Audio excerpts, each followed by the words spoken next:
Sir, ಈಗ ನಿಮಗೆ ರಾಜ್ಯದ ಮಟ್ಟಿಗೆ ಹೇಳೋದಾದ್ರೆ ಗ್ಯಾರಂಟಿ ಒಂದೇ ಗಟ್ಟಿ ಅನ್ನುವಂಥದ್ದು. ಅವರಿಗೆ ಆ ಥರ ಅಲ್ಲ, ಬೇರೆ ಬೇರೆ ವಿಚಾರಗಳಿದಾವೆ, ದೇಶದ ವಿಚಾರ ಅಥವಾ ಧರ್ಮದ ವಿಚಾರ ಬೇರೆ ಬೇರೆ ಬರುತ್ತೆ ಅಂತ. ಅದನ್ನ ಹೇಗೆ ನೀವು ಚಾಲೆಂಜ್ ಮಾಡ್ತೀರಿ ಅಂತ?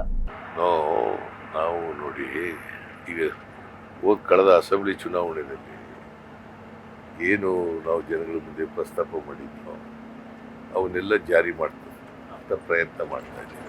ಒಂದು, ಅವ್ರು ಏನು ಹೇಳ್ತಾ ಇದ್ರು, ಗ್ಯಾರಂಟಿಗಳನ್ನ ಜಾರಿ ಮಾಡಿದ್ರೆ ಅಭಿವೃದ್ಧಿಗೆ ದುಡ್ಡಿಲ್ಲ ಅಂತ. ಅಭಿವೃದ್ಧಿ ಕೆಲಸಗಳನ್ನು ಕೂಡ ಮಾಡ್ತಾ ಇದ್ದೀವಿ. ಈ ವರ್ಷ ಬಜೆಟ್ನಲ್ಲಿ 24-25ರಲ್ಲಿ 1,20,000 ಕೋಟಿ ಅಭಿವೃದ್ಧಿಗೆ ದುಡ್ಡಿದೆ. 1,20,000 ಕೋಟಿ. ಗ್ಯಾರಂಟಿಗಳಿಗೆ 52,000 ಕೋಟಿ, ಉಳಿದ ಅಭಿವೃದ್ಧಿ ಕೆಲಸಗಳಿಗೆ 68,000 ಕೋಟಿ. 68,000 ಕೋಟಿ. ಸೊ ನಾವೆಲ್ಲೂ ಕೂಡ ಗ್ಯಾರಂಟಿಗಳು ಜಾರಿ ಮಾಡೋದ್ರಿಂದ ಅಭಿವೃದ್ಧಿ ಕೆಲಸಗಳಿಗೆ ಕುಂಠಿತ ಆಗಿದೆ ಅಂತಕ್ಕಂಥದ್ದನ್ನು ಇಲ್ಲವೇ ಇಲ್ಲ. ಸೊ ಹಾಗಾಗಿ ಮತ್ತೆ ಕರ್ನಾಟಕ ಆರ್ಥಿಕವಾಗಿ ದಿವಾಳಿ ಆಗ್ಬಿಡ್ತದೆ ಜಾರಿ ಕೊಟ್ಟರೆ ಅಂತ ಇದ್ರಲ್ಲ, ಅದು ಸುಳ್ಳಾಗಿದೆ.